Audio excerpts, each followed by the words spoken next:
Salut à tous et bienvenue pour une nouvelle vidéo sur ma chaîne, c'est Julien et on va parler de On1 SkySwap AI. Alors, c'est en fait quelque chose qui existe déjà en termes de technologie. C'est encore une fois un petit morceau de On1 Photoro qui se retrouve vendu comme un logiciel à part. On a un Noise AI qui existe, on a un Resize AI qui existe, donc en gros de quoi débruiter, de quoi agrandir la taille en inventant des détails. Donc c'est fait pour concurrencer, Resize AI c'est fait pour concurrencer évidemment Gigapixel ou Photo AI de Topaz, bref. Donc en gros ils ont plein de technologies basées sur l'intelligence artificielle, le deep learning, et en gros ils ont extrait encore une de leurs technologies qui est le remplacement de ciel. Alors en introduction, du coup, je vais partager avec vous une interrogation, c'est à quel point on peut avoir besoin d'un logiciel qui ne fait que ça. Alors c'est vendu 30 $ en promo ou 40 $, enfin alors 29,99 ou 39,99. Donc le prix normal c'est 39,99 au moment où j'enregistre cette vidéo, c'est-à-dire le 20 mars, ils viennent de sortir, ou en tout cas ça fait quelques jours. Donc vous pouvez télécharger la démo comme moi et voir un peu comment ça marche. Donc il est pour l'instant à 29,99, donc à 10 de moins.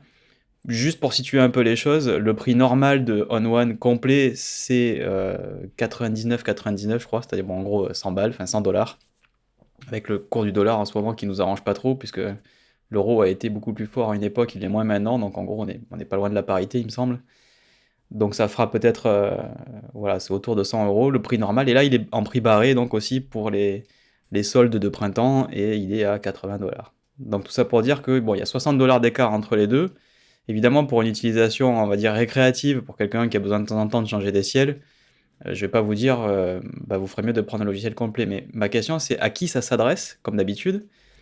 Et franchement, je me demande à quel point on peut avoir besoin que d'un logiciel pour changer des ciels, dans le sens où si vous faites de la photo, vous avez probablement besoin de les retoucher. Et si vous avez besoin de les retoucher, soit vous avez déjà un logiciel, qui a de fortes chances en plus de proposer quelque chose comme ça, comme par exemple Photoshop est capable de le faire si vous avez l'abonnement au Creative Cloud.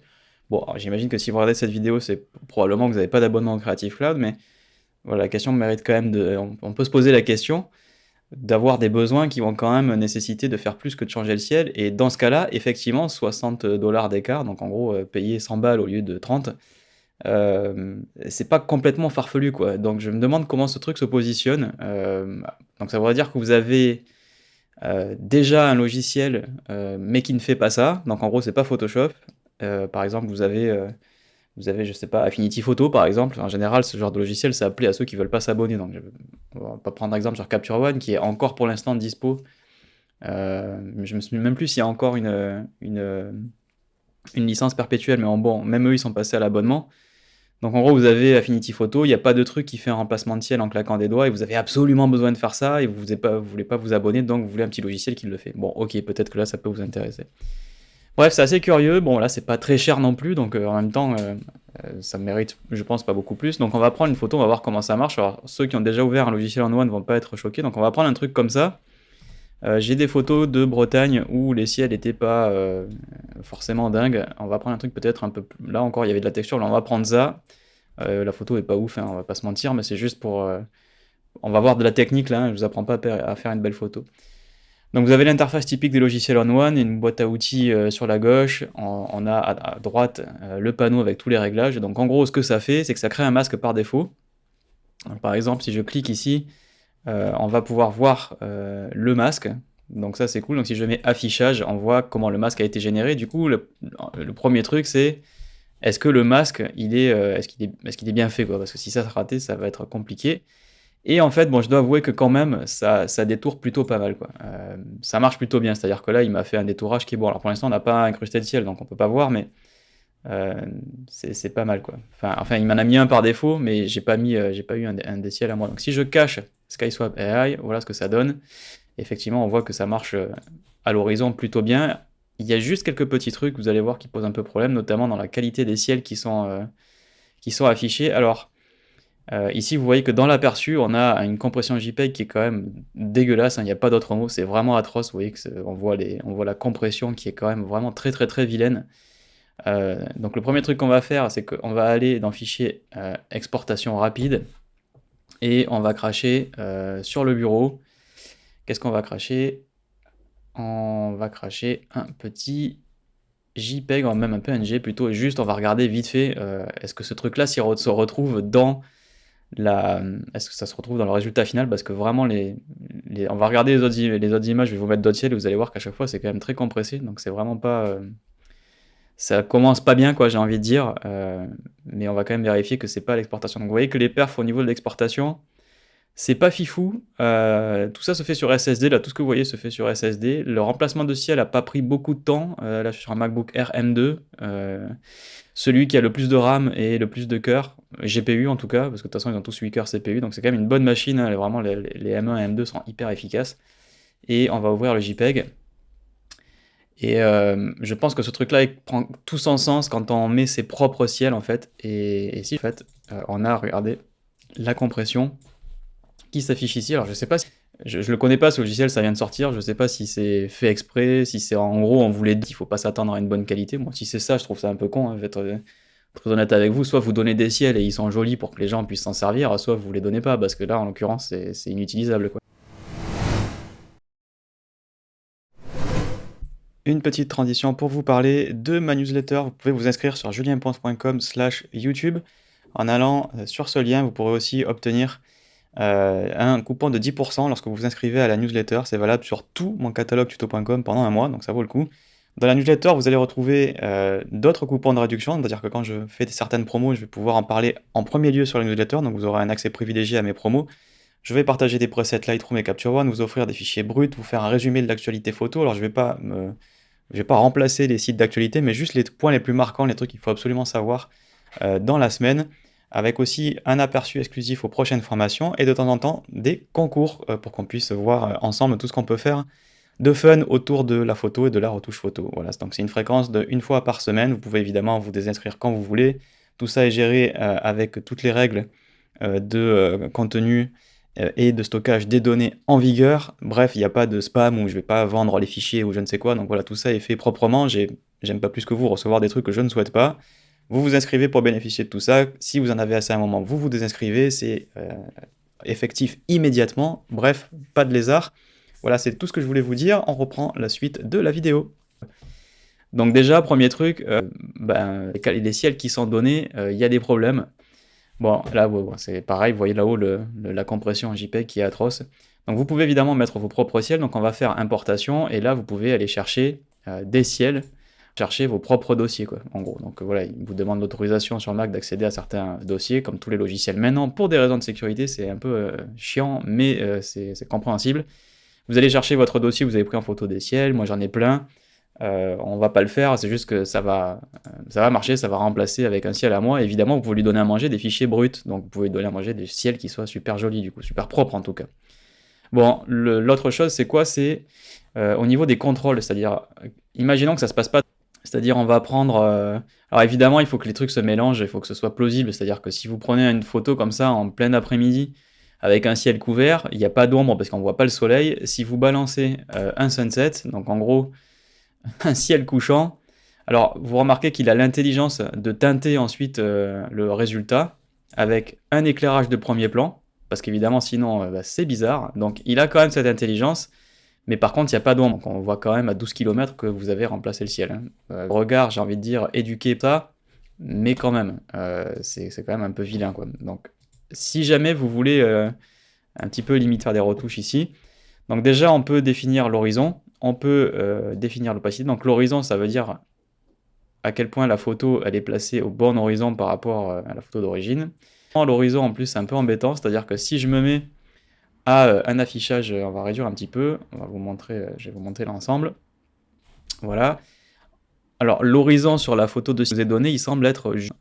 c'est dommage de ne pas avoir donné un peu plus de matière. Bon, de toute façon, ces ciels, ils sont un peu pourris, donc on est parti sur l'idée qu'on n'allait pas les utiliser, mais c'est bien d'avoir l'horizon pas couper à ras-bord et d'avoir un peu du sol en fait, parce que ça aide pour se positionner. Là, on n'est pas sûr quoi, de où est vraiment l'horizon.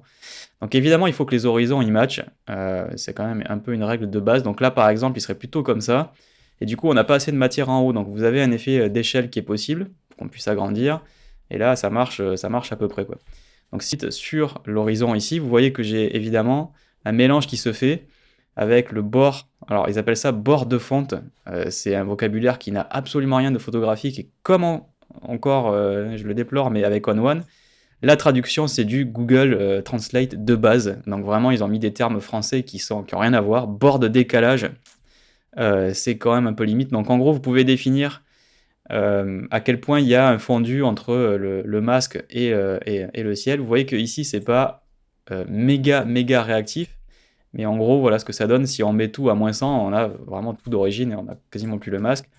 Et ce qu'on peut faire, c'est en fait faire un fondu et faire un décalage.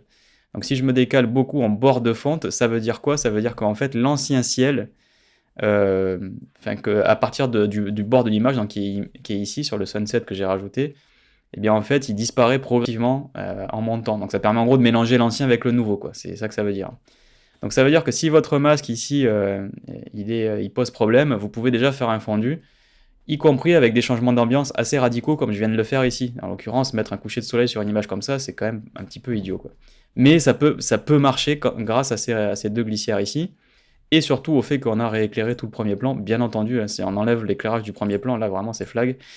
On peut pas avoir ce type d'ambiance évidemment avec une photo prise sous un ciel nuageux en Bretagne, quoi. Donc quand même, essayez déjà de faire des changements de ciel qui soient plausibles, hein. Mais néanmoins, le logiciel vous offre, vous voyez, des glissières pour faire des ajustements sur les masques. Les masques qui peuvent être eux-mêmes retouchés, bien sûr.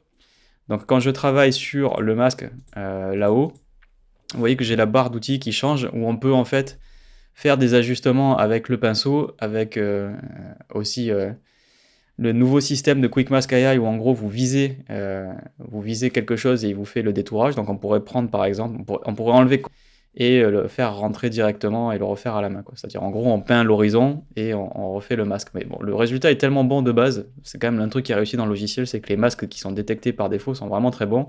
Au pire, on peut venir légèrement faire un petit euh, juste avec l'outil par défaut en mode peinture ou en l'occurrence en mode paint in si on veut faire l'inverse.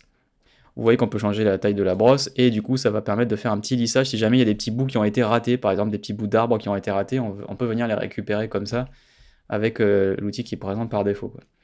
Alors ensuite en local, c'est-à-dire qu'en local on peut faire un ajustement. Donc là-dessus vous avez du coup là aussi vous pouvez prendre une brosse, donc on va augmenter la taille.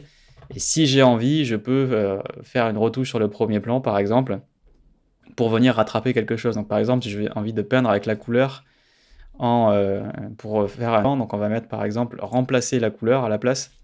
Et donc en fait quand je vais peindre, hop ici, on va lui dire, effectivement là c'est peut-être un peu violent, mais en gros on pourrait redonner en fait une teinte à l'eau sur l'ambiance que l'on souhaite, évidemment avec un truc un peu moins violent que ce que je suis en train de faire, mais et aussi si jamais je veux faire autre chose, on va ajouter un ajustement.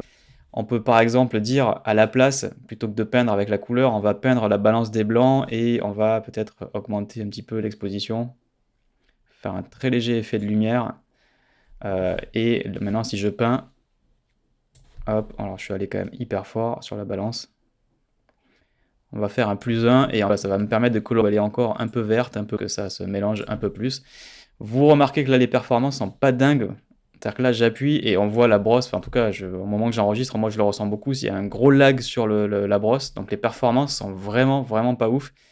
Vous pouvez dire oui mais t'es en train d'enregistrer, c'est une résolution je sais pas quoi, donc je vous dis c'est une résolution en Ultra HD, donc 3840 par 2160, mais là si je vais dans d'autres logiciels ça va être fluide, hein. Capture One est fluide, Photoshop est fluide sur ma machine, enfin en gros tout est fluide. Y compris quand j'enregistre des tutos, parce que bon, c'est un peu ce que je fais, donc du coup, je le sentirai passer. Et là, vraiment, j'ai des latences qui sont pas dignes. Voilà, je clique, vous voyez, vous avez vu la brosse qui a mis une bonne seconde avant de réagir. Donc ça rend l'outil d'ajustement en local ici très pénible à utiliser. Et j'ai la même chose sur ON1 Photoro, et au point d'ailleurs où je vais vous dire, si vous voyez cette vidéo vraiment quand elle sort, que ma formation complète à Photoro 2023 est pas sortie, en grande partie à cause de ça, parce qu'en fait, à chaque fois que je travaille dedans et que j'enregistre en même temps, les performances sont vraiment mauvaises et c'est pour moi assez dur d'avoir un bon feeling, d'expliquer les choses, alors qu'en fait, j'attends 3 secondes pour que les trucs se passent à l'écran, quoi. Donc c'est quand même un peu désagréable, j'ai pas encore trouvé. Je sais pas si ça vient de moi, mais de ce que j'ai compris en lisant sur les forums et en regardant les autres réactions de mes confrères, je suis pas le seul. C'est pas le logiciel le plus optimisé du monde. Ce qui est assez étrange, c'est que j'avais pas remarqué ça forcément dans les versions précédentes. En tout cas, pas dans toutes les versions précédentes. Je l'avais remarqué, je crois, en version 2019. Et j'ai l'impression que là, ils ont rajouté tellement de trucs que le moteur est un petit peu à la peine. Alors, je sais pas si c'est PC versus Mac ou s'il y a un truc comme ça. Mais là, en tout cas, sur un Mac qui ne fait ramer aucune application par ailleurs, s'il y a bien un truc qu'on ne peut pas reprocher à l'architecture Apple Silicon, c'est d'être efficace pour son prix, quoi. C'est même la première fois qu'Apple est intéressant pour son prix, donc c'est quand même assez incroyable. Donc vraiment, les logiciels sur ce petit MacBook Air marchent vraiment très très bien. Et à l'époque, quand j'avais eu des ralentissements sur On One, c'était sur un gros PC avec une grosse carte graphique. Et donc en gros, je pense que c'est pas les outils de retouche locale, les effets de masque comme ça sont pas performants. J'ai pas ces problèmes quand je fais des trucs de retouche globale dans On One. C'est-à-dire quand je parcours un dossier avec beaucoup d'images, quand je fais des réglages sur toute l'image, j'ai pas ces problèmes. Et dès que je balance un masque, donc là clairement il y en a un pour le ciel et il y en a un pour la retouche locale, ben, ça se met à ramer. Euh, et ça rend les choses vraiment très peu agréables, quoi. Donc, pour le mélange, vous avez deux modèles, et là aussi, je regrette un truc, c'est qu'ils vous disent pas la différence. Modèle A, modèle B, bah ok, super, sauf que bah, on sait pas ce qu'ils font. c'est, c'est différents modèles pour mélanger le ciel et faire le masque, mais voilà, bon, ça me dit pas ce que ça fait. Alors, si jamais vous avez un problème de rotation, vous avez niveau. Là aussi, la traduction, elle est vraiment pas, c'est vraiment pas adroit et habile, parce que niveau en photo en français, c'est level en anglais, donc c'est en gros le niveau, quoi. C'est-à-dire l'exposition, le point noir, le point blanc, le point gris, enfin le gris moyen. C'est un peu emmerdant de traduire un truc dans une version française où ce mot est déjà utilisé dans le graphique. Donc évidemment, ce qu'ils ont voulu dire, c'était leveled en anglais, c'est haut niveau avec une bulle, hein, pour vérifier si quelque chose est droit quand on bricole. Sauf que c'est pas comme ça qu'on dit en français en fait. Ils auraient dit en rotation, on aurait peut-être compris que du coup niveau, ce que ça fait, c'est que ça fait une rotation sur le ciel. Donc en gros, ça vous permet de définir l'horizon du ciel. Et là, vous voyez que le curseur, et lui aussi, met beaucoup de temps à réagir. C'est un peu le diaporama, quoi. J'ai pas une rotation bien fluide, bien classe. Bon, voilà. Pourtant, voilà, 10 cœurs GPU sur un M2, il y a même des jeux assez jolis qui tournent sur cette machine. Et on n'est pas foutu de faire retourner un ciel à au moins 30 images. Bon, franchement, performance, là aussi, ça marche pas super, quoi. Voilà. Et vous avez un truc de réflexion qui, en fait, quand on l'active, voilà, vous permet de faire appliquer une réflexion sur le premier plan. Alors évidemment, là, c'est un peu flagrant, c'est que il y a avec cette arme ici au premier plan T. Donc ce qui est un peu dommage, c'est que la réflexion ne dispose pas de son propre masque. Alors vu comme ça rame, je sais pas à quel point ça arrangerait des choses, mais bon, en tout cas, c'est pas très photoréaliste. Donc là aussi, on va dire un œil qui est habitué à détecter les trucages, clairement, il verrait la blague, quoi. Voilà, c'est une récité qui ne tient absolument pas compte des effets de lumière présents. Donc en gros, il n'y a pas du tout d'effet d'interaction avec ce qui est présent au premier plan. Bref, ça fera pas un matte painting de cinéma pour Game of Thrones ou un truc comme ça, hein, ou La Guerre des Étoiles, quoi, clairement. Mais encore une fois, bon, ça peut amuser. Ce qui m'amène à la conclusion, qui répond évidemment à l'introduction. Pour qui ce truc est fait vraiment? Sachant que les résultats sont propres, hein. Le masque, vous avez vu, il m'a fait un masque qui est très cool quand on regarde l'horizon propre, en fait, quoi. On voit pas à travers les arbres, c'est vraiment cool. Donc quand on l'utilise avec ses propres ciels et pas les ciels JPEG qui sont fournis avec, effectivement, ça donne de beaux résultats pour le ciel. Ici, franchement, c'est nul, enfin, ça marche pas très bien, c'est pas convaincant. Quelqu'un qui a besoin de faire des réflexions photoréalistes, clairement, il ira pas dans ce logiciel, il apprendra à les faire dans Photoshop comme il se doit. Avec du coup des techniques un peu plus compliquées, et quelqu'un qui veut utiliser les retouches locales pour aussi retoucher la photo d'origine, ben il y a ce qu'il faut, c'est-à-dire qu'on peut faire des retouches de structure, de brume, de bruit, de température, temps moyen, etc. On peut agir sur les niveaux d'exposition, enfin on peut faire plein de trucs, mais c'est pas du tout confortable, ça rame quand même beaucoup. Si vous voulez par exemple utiliser ça avec une tablette pour faire des effets de peinture et tout, franchement ça va être l'enfer. Déjà qu'avec une tablette, vous allez avoir l'impression que votre ordi il met une seconde à afficher le mouvement de votre main sur la tablette, quoi. Donc c'est très mitigé pour moi la conclusion. Je me demande à qui ça peut bien servir. Alors en même temps, ça coûte pas très cher. Donc là, par exemple, 30 $ en promo, donc 29,99. Bon, si de temps en temps, si vous avez besoin de retoucher des ciels pour je ne sais quelle raison, et que vous n'avez pas d'autres logiciels capables de faire ça, ok. Maintenant, si vous avez déjà un logiciel type, admettons, Affinity Photo, vous aurez pu vite fait d'apprendre à le faire en fait. Dans Affinity, vous aurez des résultats qui seront bons. Ce sera, une fois que vous saurez le faire, probablement aussi rapide, parce qu'il y a quand même plein de trucs d'astuces pour arriver à faire des masques comme ça assez rapidement dans Affinity, et puis vous aurez un contrôle total sur votre retouche aussi. Là, ça vous force à faire une passerelle, donc si vous n'avez pas de logiciel de trucage, vous avez par exemple, vous avez, je sais pas moi, Capture One et vous avez Lightroom, qui ne sont des logiciels où on ne peut pas ajouter des calques, on ne peut pas faire du trucage, ce n'est que du développement. Dans ce cas-là, ça vous fait faire une navette où il faut exporter l'image pour ensuite incruster le ciel et la retourner dans Lightroom derrière, ou alors vous vous servez de ON1 comme un module d'exportation, mais je le déconseille parce que du coup vous vous coupez du reste du logiciel et notamment du catalogage, donc là aussi en termes de flux de travail, je vois pas l'intérêt. Et si vous avez n'importe quel logiciel qui est capable de faire un peu tout, là aussi je ne comprendrai pas comment vous allez...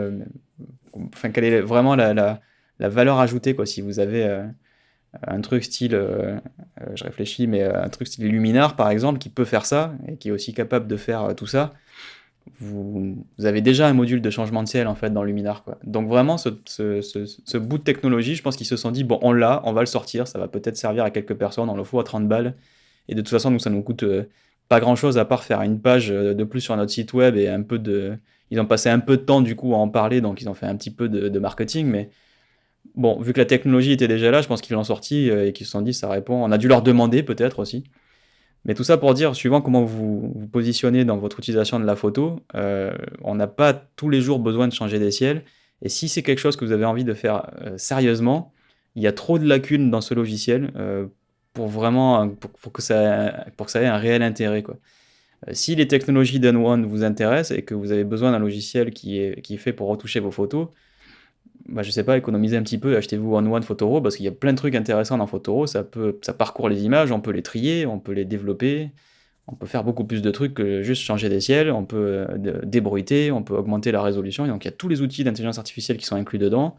Il y a aussi, donc malheureusement, en tout cas chez moi, ce problème de ralentissement, je sais pas si chez vous ça va se produire, mais du coup, et je vais conclure là-dessus, absolument, il faut l'essayer, hein. N'achetez pas ça à l'aveugle, il y a une démo, essayez, regardez si ça marche bien sur votre machine. Du coup, si vous l'essayez, je serais curieux de savoir ce que vous en avez pensé dans les commentaires. Est-ce que vous avez ces ralentissements un peu atroces d'écran? C'est pas du tout fluide. Sur une machine qui est très récente et qui est, on va dire, dans sa section, dans sa gamme elle-même haut de gamme. Donc c'est un MacBook Air, donc c'est pas les plus grosses machines chez Apple, mais c'est un des plus gros MacBook Air qui est disponible en ce moment. Et qui par ailleurs fait tourner des logiciels bien plus lourds et de manière parfaitement fluide. Donc Capture One, Photoshop, les gros logiciels de retouche, Affinity, fonctionnent sans aucun problème, quand bien même je suis en train d'enregistrer un tuto. C'est pas parce que là je suis en train d'enregistrer mon écran que ça devrait tout faire ramer, quoi. J'ai plus connu ça depuis très très longtemps que j'enregistre des tutos, ça fait quand même depuis 2009 sur tuto.com et 2006 pour Imob. Avant, à l'époque, on était obligé de faire gaffe aux ressources que prenait l'enregistrement par rapport au logiciel, mais depuis, j'ai pas vraiment été confronté à des problèmes où les deux s'empêchent de travailler l'un l'autre. Donc, définitivement, essayez la démo avant d'acheter ce truc-là, parce que s'il faut, vous allez constater les mêmes ralentissements et vous allez voir que du coup, c'est pas utilisable. Moi, en l'état, là, jamais j'irai, même si j'avais besoin de changer des ciels à longueur de journée, j'irai pas faire ça avec ON1 SkySwap avec les ralentissements que j'ai constatés sur ma machine. Je ne l'ai pas essayé sur PC, j'ai pas encore installé la démo sur PC, puisque j'ai enregistré ce tuto là sur mon Mac. J'ai un très gros PC de gamer, donc peut-être que là-dessus ça marcherait, mais bon, si en même temps il faut avoir un PC à 3000 balles pour changer des ciels, là aussi il faut quand même redescendre sur Terre, le logiciel il a un problème, quoi. Donc voilà, essayez de voir si ça répond à un besoin pour vous, si ça marche bien sur votre machine, et surtout n'hésitez pas à m'en faire part, j'aimerais bien savoir si je suis tout seul. D'après ce que j'ai vu sur les forums, ce n'est pas le cas, donc je voulais vous avertir en vous faisant cette petite vidéo de présentation. Et définitivement, je vais bientôt finir, j'espère, ma formation complète à ON1, et je ne manquerai pas d'en poster un extrait sur YouTube une fois que ce sera fait. Merci beaucoup pour votre fidélité, j'espère vous retrouver très bientôt pour une nouvelle vidéo et à très vite. Bye bye.